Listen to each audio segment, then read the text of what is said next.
जो हम लोगों का मांग है उस मांग पर कुछ सुनवाई नहीं किया जाता है। हम लोग का गार्जियन से मांग नहीं रखें तो किन से मांग रखेंगे सर? तो 25 दिन से शांतिपूर्वक वहाँ धरना प्रदर्शन पे थे। बहुत लोग हमारे जो थे अनशन पे बैठे हुए थे, लेकिन कोई सरकार छू तक नहीं बोली। झूठी आश्वासन देना बंद करे सरकार, नहीं तो युवाओं को नहीं समझते हैं। युवाओं ने तख्ता पलट किया बहुत जगह पे। पिछले 2 घंटे से 3 घंटे से बैठे हुए हैं। उम्मीद है सरकार कुछ करेगी, उम्मीद है, इसलिए तो आए हैं यहाँ पे। वोट डालो राज करो वाली नीति चल रही है। नमस्कार, मैं महिमा सिंह, आप दर्शकों का बहुत स्वागत करती हूँ लाइव स्टेज में। जैसा कि आपको लगातार दिखा रहे हैं कि राजस्व एवं भूमि सुधार विभाग के जो संविदा कर्मी है वो लगातार अपनी मांगों को लेकर, अपनी 5 सूत्री मांगों को लेकर प्रदर्शन कर रहा है। भाजपा कार्यालय का घेराव भी कर रहे हैं। आज जेपी नड्डा पटना पहुंचे हैं, बिहार पहुंचे हैं और आज इनकी क्या मांगे हैं, ये अपनी मांगों को लेकर रोड पर है, बीजेपी कार्यालय के बाहर प्रदर्शन कर रहे हैं। इनसे बातचीत करेंगे, जानने की कोशिश करेंगे कि इनकी मांगे क्या है और आगे को लेकर इनकी क्या रणनीति है। क्या कुछ कहिएगा?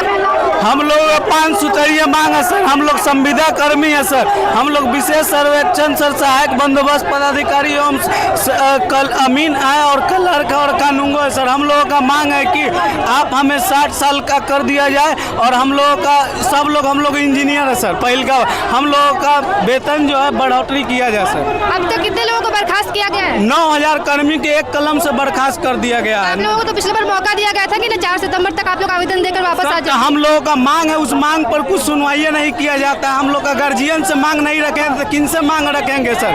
हम लोग अपने गार्जियन से अपना मांग रखने आए हुए तो हम लोग पर लाठी चलाया जाता है। मांग पूरा नहीं हो रहा है, इसलिए आप लोग वापस नहीं जा रहे। हाँ जी जी बिल्कुल। कब तक ये जारी रखेंगे आप लोग? 1 महीना से है सर, आज 30वां दिन हुआ है, लगातार 30वां दिन।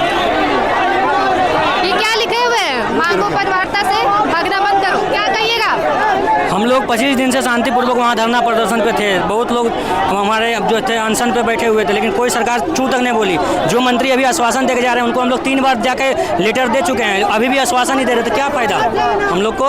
आगे का क्या प्लान है? आगे का इसी तरह यहीं डटे रहेंगे जब तक हम लोग को लिखित आश्वासन नहीं मिलेगा। हम लोग नहीं जाएंगे, झूठी आश्वासन बार बार सरकार द्वारा मिलता है। झूठी आश्वासन नहीं चाहिए, हर बार झूठी आश्वासन मिलता है। पिछली बार जब हम लोग जेपी नड्डा आ रहे, बिहार आए हुए हैं, तो क्या मांगेगा? उन्हीं से बस यही मांग है कि हम लोग के जो नौकरी है वो अस्थायी और नियमितीकरण कर जाए। हम लोग को जो वेटेज है वो सब मिल जाए और जो भी हम लोग का मांग है वो सब मांग पूरी हो जाए और झूठी आश्वासन देना बंद करे सरकार, नहीं तो युवाओं को नहीं समझते हैं। युवाओं ने तख्ता पलट किया बहुत जगह पे। मांग पूरी नहीं होगी तो आप लोग तख्ता पलट कर देंगे? क्या नहीं करेंगे? बिल्कुल करेंगे, बिल्कुल करेंगे। आप लोग क्या कहिएगा? अभी हम लोग हमारा ये है कि हम लोग 26-28 दिन से यहाँ पे बैठे हैं। हम लोग का अनशन चल रहा है, कोई मिलने नहीं आया, कोई वार्ता नहीं करने। हम लोग को मजबूर होकर यहाँ पे आना पड़ा है। हम लोग का कोई शौक नहीं है। हम लोग का मांग यही है, 5 साल से काम कर रहे हैं तो हम लोग को है कि अपना फ्यूचर सिक्योर चाहिए। हम लोगों का माने 60 साल तक करने के लिए, परमानेंट करने के लिए कब से बैठे हुए यहाँ पर भाजपा कार्यालय के बाहर? हम लोग भी पिछले 2 घंटे से 3 घंटे से बैठे हुए हैं। उम्मीद है सरकार कुछ करेगी, उम्मीद है, इसलिए तो आए हैं यहाँ पे। आप क्या कहिएगा? क्या लिखे हैं इसमें? नौकरी में अपने हक मांगने पर सर्वे कर्मियों को मिले।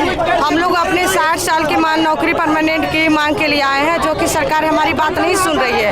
हम लोग पिछले 29 दिनों से गर्दनी बाग में धरना दे रहे हैं पर सरकार हमारी वार्ता नहीं सुनी और उल्टा क्या किया कि हम लोग को सारे लोग को 8000 को टर्मिनेट कर दिया गया। हम लोग अपनी नौकरी वापस चाहते हैं और 60 साल परमानेंट चाहते हैं। देखिए, आप लोग लेकर आइए, लिखी हुआ है कि ना डरेंगे ना झुकेंगे, अधिकार लेकर ही रुकेंगे। मतलब जब तक मांग पूरी नहीं होगी आप लोग प्रदर्शन करते रहिए। हाँ, वैसे ही करते रहेंगे क्योंकि हम लोग के लिए पास खोने के लिए बच्चा क्या है, हमारी नौकरी छीन ली गई है। आप लोग क्या कहेंगे प्रदर्शन को लेकर? देखिए मैम, हम लोग का जो मांग है सरकार उस पर विचार करे। जब तक विचार नहीं करेगी तब तक हम लोग यहाँ से हटने वाले नहीं हैं। हम लोग अपनी मांग को लेकर, देखिए विभाग के द्वारा वोट डालो राज करो वाली नीति चल रही है। अपील कीजिए। अरे हमारा जो कॉन्ट्रैक्ट हुआ था उसमें 45 दिन अपील करने का तो हमारा अधिकार ही है उसमें, लेकिन सरकार ये चाल चल रही है कि हमारे जितने कर्मी हैं उसमें वोट डाल के अपील करवा करके उसको वापस कर, लेकिन हम लोग मानने वाले नहीं हैं। हम लोग संगठित हैं, एकत्रित हैं और जब तक हमारी बात नहीं मानी जाएगी तब तक हम लोग अड़े रहेंगे। तो सरकार तो कह रही थी कि जब 4 तारीख तक जो आप लोग को वापस आवेदन देकर जाना था, तो जो लोग नहीं आएंगे आवेदन देकर वापस, उन पर अब कोई कार्रवाई आगे नहीं की जाएगी। देखिए मैम, ये लोकतांत्रिक भारत एक लोकतांत्रिक देश है। लोकतांत्रिक देश में अपना अधिकार मांगने का हक सभी लोगों को है। हम लोग 5 साल से अधिक 6ठा साल हम लोग काम कर रहे हैं। हम लोग के कितने साथी ऐसे हैं जिनका एज एक्सपायर कर गया है। हम लोगों का भी कंडीशन ऐसा है कि एज बहुत कम ही बचा है और इस जॉब में हम लोगों को पढ़ने का भी समय मिलता नहीं है। तो हम लोग ना तैयारी कर पा रहे हैं, ना एक अच्छा नौकरी कर पा रहे हैं। तो हम लोग को सरकार इसके बाद जब निकाल देगी तो हम लोग कहाँ जाएंगे, हमारा परिवार कहाँ जाएगा। तो अब सरकार से आग्रह है कि हमारे विचार हमारा जो मांग है उस पर विचार करना चाहिए और नहीं करेगी सरकार तो हम लोग अड़े रहेंगे। क्योंकि जब हम लोग 8,000 लोग टर्मिनेट हो गए हैं, सड़क पे आ ही गए हैं, हमारी नौकरी चली गई है तो हमारे पास बचा ही क्या है। तो इसीलिए हम लोग बने रहेंगे। 8,000 लोगों को किया गया है बर्खास्त। देखिए, इससे पहले सबसे पहले 3 तारीख से पहले 383 लोगों को टर्मिनेट किया गया था। उसके बाद 3 तारीख के बाद 7480 लोगों को टर्मिनेट किया गया। तो लगभग 8,000 के अप्रॉक्स लोगों को टर्मिनेट कर दिया गया है। जो कि अभी देख रहे हैं, अपने कैमरा घुमा कर देख लीजिए, 8,000 लोग सड़क पे आ चुके हैं। क्या इनका परिवार नहीं है? ये कहाँ जाएंगे? अपने परिवार को कैसे खिलाएंगे? अपना परिवार का, बच्चे का भरण पोषण कैसे करेंगे? ये सरकार को सोचनी चाहिए।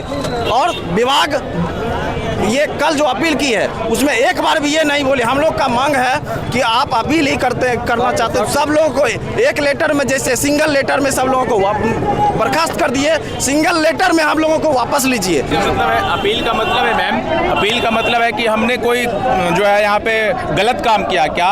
लोकतांत्रिक देश में लोकतांत्रिक मांगे संवैधानिक तरीके से मांगना अपराध की श्रेणी में आता है। विभाग अगर ये चाहते, जिस तरह से 3 तारीख को आया था लास्ट ऑप्शन कि आप लोग जो है जाकर के ज्वाइन कर लीजिए, इससे पहले 30 को मिला था, आप लोग ज्वाइन कर लीजिए। और उनका मंशा अगर ये होता कि हम लोग जो है इनके हित में सोच रहे हैं, वो एक और प्रेस विज्ञप्ति जारी करती कि आप लोग फिर से जो है आप जिला हेडक्वार्टर जहां आपका मुख्यालय है आप वहां पे जाकर जो है ज्वाइन कर लीजिए। लेकिन उनका मंशा है कि नहीं, ऐसा नहीं है। हम लोग जो है ये माने कि हमने गलती किया, हम लोग गुमराह किए। क्या मेरा जो मांग है कि हमको जो है 60 साल कर दीजिए, हमारा जो वेतन है, जो जिस क्वालिफिकेशन हम लोग आए हैं वो वेतन देना, या फिर उसके एवज में पर साल जो है पर ईयर जो है एक्सपीरियंस पॉइंट देना। क्या ये अपराध है मांगना है मैम? ये बताइए हमको।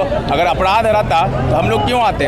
और संविदा के नाम पे जो शोषण किया जाता है वो आप मैम जान रही होंगी। संविदा से हम लोग शोषित लोग हैं, आए कुछ उसमें से जो है डर के मारे चले गए, उनका हम नहीं कह सकते। लेकिन हम लोग जो है फिर से विभाग जब जो है प्रेशर पड़ा, हम लोग कल रोड पर आए थे, फिर से आज वही कर रही हैं, फिर से अब वो जो है हम लोग को कमज़ोर करने की कोशिश कर रही है। लेकिन हम लोग जो आप देख रही हैं, हम लोग जो एक साथ संगठित हैं और हम लोग अपील में इसलिए नहीं जाएंगे क्योंकि उसमें ऐसा लगेगा कि हम लोगों ने कोई अपराध किया है। इसलिए अपील तभी होता है ना जब आप कुछ गलती करते हैं, आप हमको क्षमा कर दीजिए। हम लोग जो मांगे हैं, सरकार से जो मांग रखे हैं, डिपार्टमेंट के सामने जो मांग रखे हैं, हम लोग न्याय संगत रखे हैं। हम लोगों ने किसी का कोई विरोध नहीं किया, ना कोई सरकारी संपत्ति को नुकसान पहुंचाया, कोई तोड़-फोड़ किया। और जहां तक रही विभाग के द्वारा ये कहा जाता है अक्सर कि महाअभियान को लेकर के जो आपने है उनको आप फेल किए हैं, तो मैम फेल नहीं किए थे, आपके पास पहले ही गए थे। आप अगर मांग को नहीं मांगते मैम तो कम से आप विचार करते कि आपका ये मांग जायज़ नहीं है, ये मांग जायज़ नहीं, ये कर देते हैं। आप नहीं माने। हम लोगों ने 4 से 5 दिन जो है काला पट्टी बांध कर कार्य भी किया सांकेतिक रूप में कि आप अभी भी सर आपके पास मौका है, मांग लीजिए। नहीं मांगा है तो लोकतांत्रिक देश है मैम, धरना देने का सबको अधिकार है, मांगने का सबको अधिकार है। फिर हम लोग जो है एक संघ के बैनर तले हम लोग जो है गर्दनी बाग में बैठे, फिर वहाँ से भी उनके द्वारा दिया गया, उसमें कुछ साथी लौट भी गए। और फिर हम लोग ने कुछ साथी 12 लोग जो है मिलकर के 14 दिन के बाद शांतिपूर्ण आंदोलन के बाद भूख हड़ताल पर बैठ गए। फिर भी सरकार, पता ही है भूख हड़ताल इतना सेंसिटिव चीज़ है। हमारे 6 साथी एडमिट हुए PMCH में, वहाँ से भी उन लोग जो है कोई प्रभाव नहीं पड़ा, कुछ पड़ा ही नहीं। एडमिट हुए वो लोग जो है मैम लगभग जो है 3 के आसपास जो है वो उससे पहले एडमिट हुए हैं, जहाँ तक एग्जैक्ट डेट नहीं पता है। लेकिन 6 लोग करते हुए, हाँ मैम, नहीं प्रदर्शन करते हुए नहीं मैम, अनशन पर जो बैठे हुए थे वहाँ से पहले गर्दनी बाग हॉस्पिटल उनको रेफर किया, फिर वहाँ से PMCH। नंबर बेसिस पे 46 जिनका कि ग्रेड पे 46वां ग्रेड पे बहाली हुआ था, उन लोगों को 46वां ग्रेड पे नंबर बेसिस पे बहाल किया गया। और हम लोग BCC का एग्ज़ाम दे करके उसके बाद हम लोग मेरिट में आ करके तब जा करके अब ये जॉब कर रहे हैं। ये बताइए माइनस उसमें भी हम लोग के एग्ज़ाम में माइनस मार्किंग था, उस माइनस मार्किंग के एग्ज़ाम को क्वालिफाई करके हम लोग यहाँ पे हैं। और उसमें भी 11 महीने के संविदा पे कम कराए हैं। और हम लोग का अब उम्र भी जो है एक्सपायर कर रहा है धीरे धीरे, और पढ़ने का हम लोग को समय नहीं मिलता है। तो हम या तो काम कर पाएंगे या नहीं तो हम लोग पढ़ाई करेंगे। हम लोग ना तैयारी कर पा रहे हैं और ना ढंग से फ्री माइंड से नौकरी कर पा रहे हैं, तो हम अब उसमें भी सरकार हम लोग को ये नौकरी से बर्खास्त कर दी है। हम लोग कहाँ जाएंगे?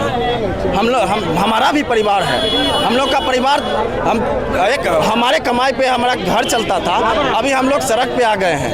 हम कहाँ ले जाएंगे अपने परिवार को, अपने बच्चे को हम कहाँ ले जाएंगे? तो इन लोगों से हमने बातचीत की है। राजस्व एवं भूमि सुधार विभाग के संविदा कर्मी हैं, इनकी तमाम मांगे हैं, 5 सूत्री मांगों को लेकर ये सड़क पर है। बीजेपी कार्यालय का इन्होंने घेराव किया है। उनका साफ कहना है कि लाठी खाएंगे फिर भी नहीं टूटेंगे, प्रदर्शन करते रहेंगे। ऐसी तमाम खबरों के लिए देखते हैं लाइव सिटी, साथ ही हमारे चैनल को लाइक, सब्सक्राइब, फॉलो जरूर करें। शुक्रिया।